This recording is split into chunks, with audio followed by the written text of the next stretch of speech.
Hello दोस्तों, कैसे हैं आप सब। ये कहानी पूरी सुनिएगा, आपको बहुत पसंद आएगी। मेरा नाम अवनी है। मैं अभी 20 साल की हूँ। मेरी माँ एक बहुत प्यारी महिला थी। वो घर को हमेशा हंसी खुशी से भर रखती थी। लेकिन जब मैं 10 साल की थी तब एक हादसे में वह हमें छोड़कर चली गई। उस दिन के बाद घर में जैसे सन्नाटा छा गया। पिताजी, जिनका नाम विवेक है, वह एक साधारण सरकारी नौकरी करते हैं। वो बहुत मेहनती हैं, लेकिन माँ के जाने के बाद वह अकेले पड़ गए। मैं छोटी थी, स्कूल जाती थी, लेकिन घर लौटकर देखती तो पिताजी उदास बैठे रहते। वो मेरी देखभाल तो करते, लेकिन खुद की जिंदगी जैसे ठहर सी गई थी। कुछ साल ऐसे ही बीते। पिताजी ने कभी दोबारा शादी के बारे में नहीं सोचा, लेकिन परिवार के लोग कहते रहते थे कि अकेले रहना ठीक नहीं। आखिरकार जब मैं 15 साल की हुई तो पिताजी ने फैसला किया। उन्होंने अपनी एक पुरानी दोस्त, जिनका नाम चारू आंटी है, से शादी कर ली। चारू आंटी भी विधवा थीं। उनके पति की मौत एक बीमारी से हो गई थी। उनके साथ उनका बेटा था, नाम नमन। नमन मुझसे 2 साल बड़ा है, यानी अब 22 साल का। वो कॉलेज में पढ़ता है और इंजीनियरिंग की तैयारी कर रहा है। जब पिताजी ने शादी की बात बताई तो मैं थोड़ी घबराई। नई माँ, नया भाई, सब कुछ अजीब लग रहा था। लेकिन पिताजी खुश थे और मैं उनकी खुशी के लिए तैयार थी। शादी के बाद हम सब एक ही घर में रहने लगे। हमारा घर पटना के एक छोटे से मोहल्ले में है, जहां पड़ोसी सब एक दूसरे को जानते हैं। चारू आंटी, जिन्हें अब मैं माँ कहती हूँ, वो बहुत अच्छी हैं। वो घर संभालती हैं, खाना बनाती हैं और मुझे अपनी बेटी जैसा मानती हैं। लेकिन नमन, वो थोड़ा अलग था। पहली मुलाकात में वह शर्मीला लगा। लंबा कद, गोरा रंग और आंखों में एक तरह की शरारत। वो मुझे देखकर मुस्कुराया, लेकिन ज्यादा बात नहीं की। मैंने सोचा शायद समय लगेगा। घर में अब 4 लोग थे, पिताजी, माँ, मैं और नमन। जिंदगी धीरे धीरे पटरी पर आने लगी। पहले कुछ दिन अजीब थे। मैं अपने कमरे में अकेली सोती थी, लेकिन अब नमन का कमरा मेरे कमरे के बगल में था। रात को कभी कभी मैं जाग जाती और सोचती कि वो क्या कर रहा होगा। सुबह उठकर देखती तो वो जिम से लौटता, पसीने से तर। गुड मॉर्निंग दीदी, वो कहता, लेकिन उसकी आवाज़ में एक अजीब सी मिठास होती। मैं हंसकर जवाब देती, लेकिन दिल में एक उलझन सी महसूस होती। क्या यह सौतेला भाई बहन का रिश्ता इतना आसान होगा? मैंने कभी भाई नहीं देखा था तो यह सब नया था। शादी के 1 महीने बाद सब कुछ सामान्य होने लगा। पिताजी ऑफिस जाते, माँ घर संभालती, मैं स्कूल और नमन कॉलेज। शाम को जब सब घर लौटते तो डिनर टेबल पर बातें होती। नमन ज्यादा बातूनी नहीं था, लेकिन कभी कभी वह मेरी तरफ देखकर मुस्कुराता। एक दिन शाम को मैं किचन में माँ की मदद कर रही थी। नमन अंदर आया पानी पीने। उसकी टी-शर्ट गीली थी, शायद बाहर से खेल कर आया था। अवनी, आज स्कूल कैसा रहा? उसने पूछा और मेरी तरफ झुक कर देखा। उसकी आंखों में एक चमक थी जो मुझे थोड़ा असहज कर गई। मैंने कहा, ठीक था भाई, तुम्हारा कॉलेज? वो हंसा, भाई इतनी जल्दी? अभी तो जान पहचान होनी बाकी है। उसकी बात में एक मजाक था, लेकिन मैंने महसूस किया कि वह करीब आने की कोशिश कर रहा है। उस रात मैं सो नहीं पाई। कमरे की दीवार पतली थी और मैं सुन सकती थी कि नमन अपने कमरे में गाना सुन रहा है, धीमी आवाज में कोई रोमांटिक गाना। मैंने सोचा शायद वो किसी लड़की के बारे में सोच रहा होगा, लेकिन अगले दिन सुबह वो मेरे लिए चाय बनाकर लाया। दीदी ये लो, माँ ने कहा है कि तुम्हें सुबह चाय पीनी चाहिए। मैंने चाय ली और उसकी उंगलियां मेरी उंगलियों से छू गईं। एक पल के लिए दिल धड़का, लेकिन मैंने खुद को संभाला। यह तो सामान्य है, मैंने सोचा, भाई बहन में ऐसा होता है। धीरे धीरे हमारी बातें बढ़ने लगीं। शाम को वो मुझे होमवर्क में मदद करता। वो मैथ्स में अच्छा था और मैं कमज़ोर। वो मेरे बगल में बैठता, किताब खोलकर समझाता। उसकी सांस मेरे कंधे पर लगती और मैं थोड़ा पीछे हट जाती। क्या हुआ अवनी, डर रही हो? वो मजाक करता। मैं हंसती, नहीं, बस ऐसे ही। लेकिन अंदर से एक अजीब सी घबराहट होती। वो इतना केयरिंग था जैसे कोई दोस्त। एक दिन बारिश हो रही थी। मैं स्कूल से भीग कर लौटी। नमन ने मुझे देखा और तुरंत तौलिया ला कर दिया। जल्दी बदल लो, नहीं तो सर्दी लग जाएगी।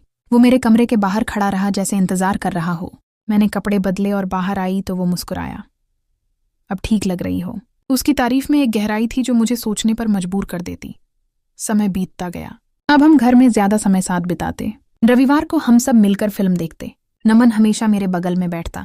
पॉपकॉर्न का बाउल हमारे बीच होता और कभी कभी हमारी उंगलियां टकराती।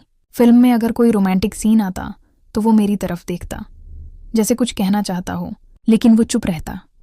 एक दिन हम बाजार गए शॉपिंग करने। माँ और पिताजी आगे थे, हम पीछे। नमन ने मेरा हाथ पकड़ा। सड़क क्रॉस करनी है, ध्यान से। उसका स्पर्श गर्म था और मैंने हाथ छुड़ाने की कोशिश नहीं की। बाजार में वो मेरे लिए एक ब्रेसलेट खरीदा। ये तुम्हारे लिए दीदी, राखी के लिए प्रैक्टिस। वो हंसा, लेकिन उसकी आंखों में एक चमक थी। राखी का नाम सुनकर मैं चौंकी। राखी का त्योहार आने वाला था। मैंने कभी भाई को राखी नहीं बांधी थी। नमन ने कहा, इस बार तुम मुझे बांधोगी। मैं तुम्हारा भाई हूं ना।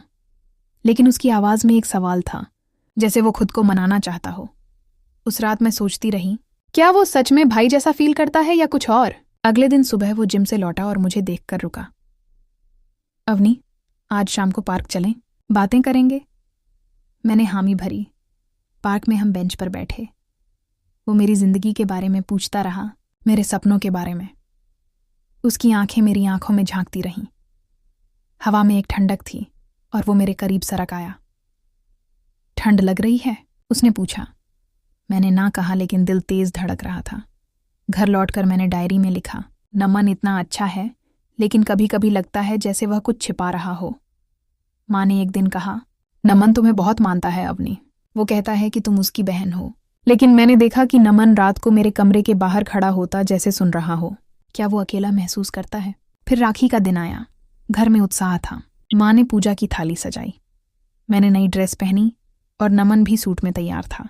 वो मेरे सामने बैठा और मैंने उसकी कलाई पर राखी बांधी। उसकी आंखों में खुशी थी, लेकिन एक उदासी भी। धन्यवाद दीदी, अब तुम मेरी असली बहन हो, उसने कहा और मुझे गिफ्ट दिया, एक नेकलेस। ये तुम्हारे लिए, हमेशा पहनना। मैंने पहना और उसने मेरी गर्दन पर छुआ। एक पल के लिए समय रुक सा गया, लेकिन फिर सब हंसने लगे। राखी के बाद हमारा रिश्ता और गहरा होने लगा। वो मुझे स्कूल छोड़ने जाता और लौटते वक्त आइसक्रीम खरीदता। तुम्हें चॉकलेट फ्लेवर पसंद है ना? वो जानता था।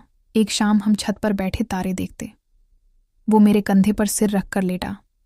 अवनी, तुम्हारे बिना जिंदगी अधूरी लगती। उसकी आवाज़ भारी थी। मैंने पूछा, क्यों?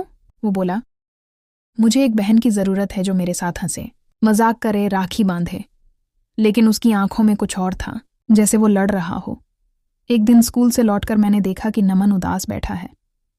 क्या हुआ? मैंने पूछा। वो बोला, कुछ नहीं, बस कॉलेज में एक लड़की है। मैं चौंकी। क्या वो किसी से प्यार करता है? लेकिन वो हंसा।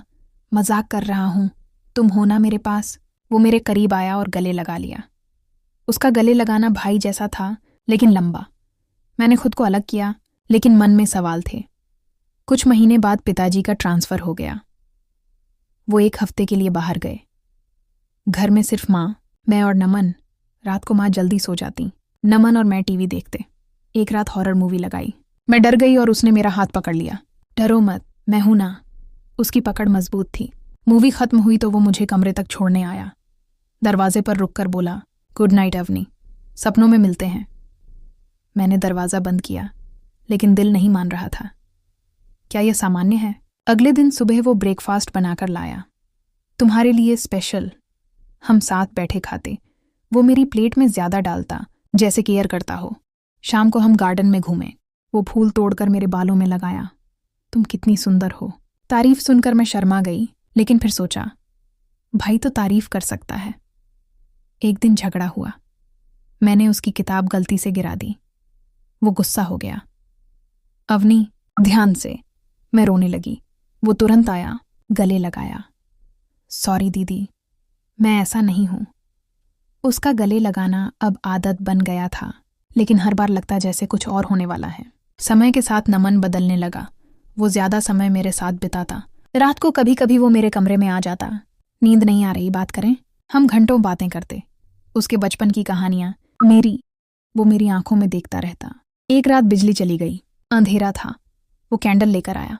डरो मत। हम फर्श पर बैठे। उसने मेरा हाथ पकड़ा और चुपचाप बैठे रहे। हवा में एक सन्नाटा था, लेकिन दिल की धड़कन तेज। अगले दिन वह बीमार पड़ गया। मैंने उसकी देखभाल की, सर पर पट्टी रखी, दवा दी। वो मेरी तरफ देखता। तुम बेस्ट सिस्टर हो अवनी। लेकिन उसकी मुस्कान में कुछ छिपा था। स्वस्थ होने पर वो मुझे घुमाने ले गया बाइक पर। मैं पीछे बैठी, उसकी कमर पकड़ी। हवा में बाल उड़ रहे थे। तुम्हें मजा आ रहा है? वो चिल्लाया। हाँ, बहुत। फिर 1 साल बीत गया। अब हम अविभाज्य थे, लेकिन नमन में एक बदलाव आया। वह कहता, अवनी, मुझे एक असली बहन चाहिए जो मेरे साथ हंसे। खेले, राखी बांधे, मजाक करे। मैं समझ गई, वो अकेला था। एक दिन वो रो पड़ा मेरे पास। माँ के अलावा कोई नहीं था। अब तुम हो। मैंने उसे गले लगाया। मैं हूं ना। लेकिन बीच बीच में वो करीब आता, जैसे कुछ कहना चाहता। एक शाम छत पर, अवनी, अगर हम सौतेले ना होते। वो रुक गया। मैंने कहा, क्या? वह हंसा। कुछ नहीं, बस ऐसे ही।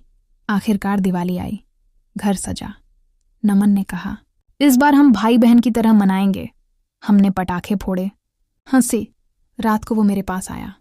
अवनी, तुम मेरी असली बहन बन जाओगी? मैंने हाँ कहा।